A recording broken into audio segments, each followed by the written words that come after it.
Hi, thanks for checking out this video, and yeah, I'll just jump right in. So stay tuned, huh? When I was young, when I was in Ghana before 2007. There was this TV advert that played, radio adverts as well, TV and radio advert that played over and over again, so much that I memorized the lyrics of that song. Um, I don't have the full video, but then here's a bit of what I have.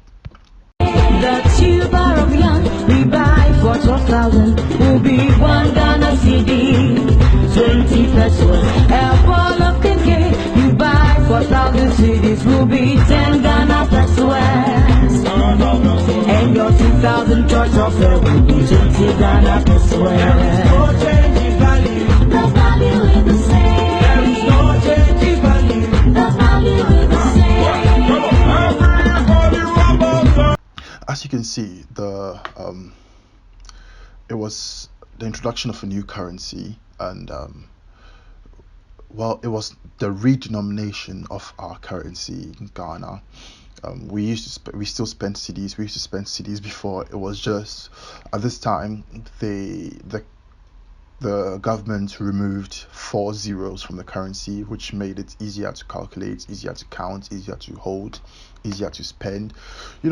Basically it made the cedi very similar to very easy to convert to the dollar. I mean, that's whole era was we're all young and we didn't know what was happening, so we're quite excited.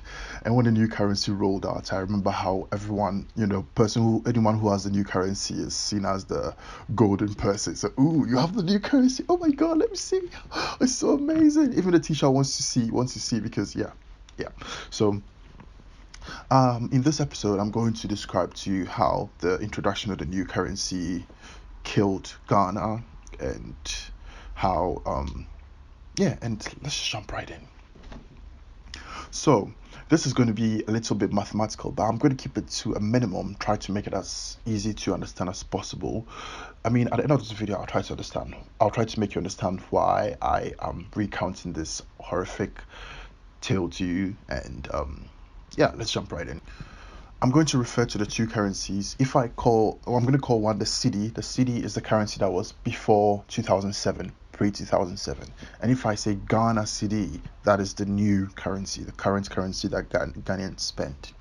So when I say a simple cedi, that's the old currency. When I say Ghana Cedis, is a new currency. But there's also a third one, which is the pesos. I'm going to try not to use the pesos in the old currency. I'm only going to use pesos in the new currency because that's where it's more dominant. The pesos is like the points, the decimal of our currency, like the pence to the pounds and the cents to the dollar. Yep. So let's just jump right in. So before 2007, if you wanted to buy phone credit, you pay 1,000 cedi for 5 to 10 minutes of talk time. Maybe 3 to 10 minutes, let's say, of talk time. 1,000 cedis, old currency, for 3 to 10 minutes of talk time, depending on the network you're using or calling. And if we are converting the old to the new, 1,000 cedis is equal to 10 pesos in the new currency. 10 pesos is the percentage, is the decimal of our currency. So normally, since the value is the same, we're supposed to be paying 10 pesos to get 5 to 10 minutes or 3 to 10 minutes of talk time, because 10 pesos is equal to 1,000 cedis of the old currency. However, we spend 1 Ghana cedi to get 5 to 10 minutes of talk time in the new currency. 1 Ghana cedi is equivalent to 10,000 cedis in the old currency. We're paying 1,000 back then to get the same value, but now we are paying 10,000 to get that same value, which is 1 cedi. If that didn't make sense, I'm going to give another example. Food. Let's say an adult wanted a decent meal in pre-2007, and they had a very strong appetite. 5,000 cedis could feed them. It'll probably be too much, but let's say 5,000 would feed them. 5,000 cedis old currency. Now 5,000 cedis old currency when we convert to the new currency is 50 pesos. Now, so we are supposed to, you're supposed to pay 50 pesos to get 5,000 cedis worth of food. However, we now pay 5 cedis to get 5,000 cedis worth of food in Ghana. 50 pesos, which is let's do the calculation over here. 50 pesos is what we are supposed to have been paying to get 5,000 cedis worth of food, but we are paying 5 cedi. 50 pesos times 10 gives you 5 cedi, which means Ghanaians pay 10 times more for food than they used to. Let me give you a much more daunting example. Money in the bank. Let's say before 2007 you have 100,000 cedis in the bank. When the currency was changed, you now have 10 cedis in the bank. 10 cedis, which is 5 cedis times 2, which means that 100,000 cedis you had can only purchase 2 decent meals for an adult. Whereas before the currency changed, the 100,000 cedis you had in your account could purchase 20 meals of 5,000 cedis. Do you get the picture? So Ghanaian currency increased by 1,000%. The people were forced to change their lifestyle by 1,000%. I remember I was young and so green and excited. I mean, I didn't understand why my dad was so gloomy about it. It's like, oh my god, I can't believe this. And I was like, yeah, I thought he just didn't understand the new currency. So we always try to explain to him that, yeah, but this one, you just remove 4 zeros and the value is the same. We didn't understand the value was not the same. So yeah, that happened in our lifetimes in 2007, and as a result, there was a high income, middle class, and low income. The complete middle income was erased. No one, if it's either you have enough cedis to push you into the high income, which is very few, maybe 2%, or you just realize your 100,000, which could purchase 20 meals, can only purchase 2 meals now, and drops you into poverty. And that happened in our lifetimes to our parents. Now, Ghanaians used to be very generous and happy people, to be honest, back in the day. I mean, times have changed. Generally, a lot of people have lost that whole sense of joy. But then the point I'm trying to make is that, Africans have this community sense about them, and Ghanaians used to embody that a lot back in the day. You would have an uncle who'd visit you. He's not an uncle, he's your father's friend. He visits you, and he visits your father. He and your father chill at the end of the day, and then he gives you 5,000, 20,000 cedis, old cedis. 20,000 old cedis, just to go chill, to go to spend on yourself, and you're so excited. But now this father's friend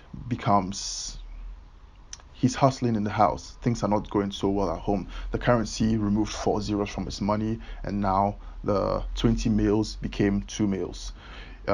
Everything just grew by 1,000%. Everything, cost of living just increased by 1,000%, and there was no safeguard. You were just forced to adapt or die. And now, your father is struggling. He's not able to pay your fees. So this father's friend links up with you and it's like, yeah, how you doing, young girl? Are you going so well?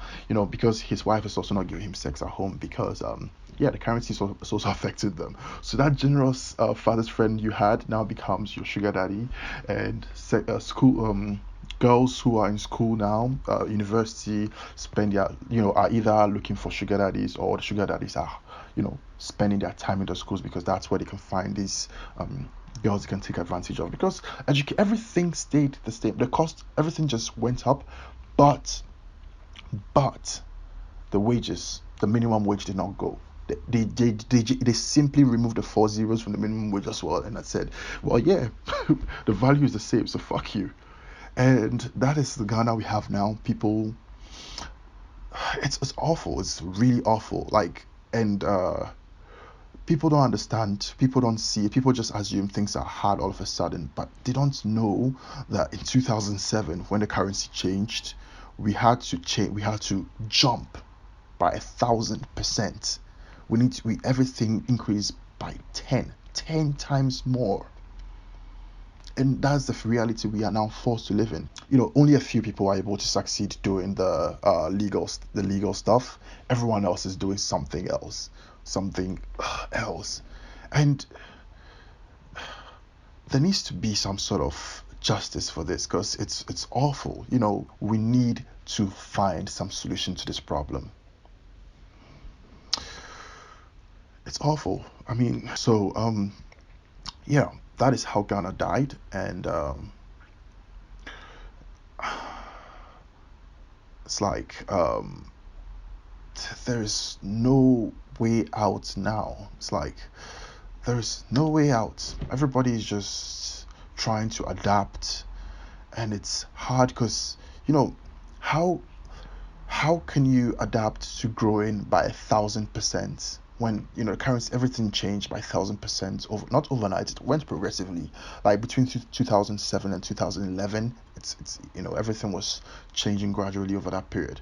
But then it's happened, and funny enough, by 2012 the sun also just got extremely hot as well back in Africa as well. I mean, now the sun is just cold and hot back in Africa. It's like, and combine that with economy just jumping by 1,000%, and you have to adapt. Cost of living is now up by 1,000%.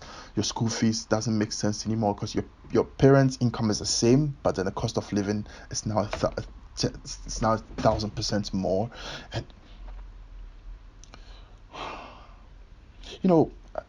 I don't like to rant without a solution, but then I just wanted to share this part with you. I'm going to spend some time doing some research on how we can solve this. And of course, I would like to see your comments in the comment section as well. Tell me what you think. How can we sort this out ourselves? Because yeah, I forgot what I wanted to add at the end. So I'm going to connect this with what's happening currently. There's a continental free trade area going on in Africa, which means the free movement of goods, services, and people, which is an awesome step in uniting Africa, because our leaders are, have finally achieved that big feat that many of their predecessors have not been able to pull off. So congratulations and kudos to them for that. The problem here is eventually there's going to be a currency change. It could be just in the West Africa, it could be the entire Africa. And the reason I'm pointing this out is that our parents sat back and did nothing while the leaders remained corrupt. And then our parents just kept saying to themselves, oh, I'm just going to focus on me and do me and accumulate my own wealth. And they did that. And the government, and in Ghana's case, the government was like, okay, snap. And then 4 zeros just vanished from your account. And the point I'm trying to make is this is going to happen to us as well if we don't take advantage of, if we don't get involved into the politics of our country. And the worst thing is that when it happens to us, it's going to be our mates who snap their fingers and 4 zeros or maybe 5 or 6 zeros will vanish from our currencies, and they will tell us the value is the same. Yeah, we're just going to cry in the end. So wake up and stand up and get up and rise up. Unless your leg doesn't work, in which case, raise your fist up. But then my point is,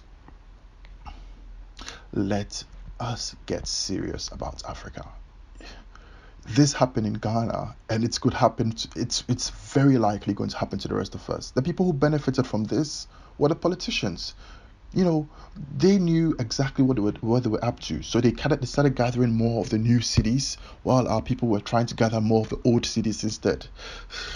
Yeah, so the point is, let's wake up and let's do something else. We're going to be really disappointed with the results. That's all I have for today. Please be sure to subscribe, share this video with your friends, get them to wake up, awaken. So if we have to fix Africa, we need to accept that it's a shithole and actually start digging the shit out, or probably turn the shit into manure and start planting seeds. That's all I have for today anyways. Like, subscribe, share, and leave a comment as well. Tell me what you think. I'll see you in the next video. Thanks a lot for watching. I'm still talking, so I'm gonna stop talking now. Bye.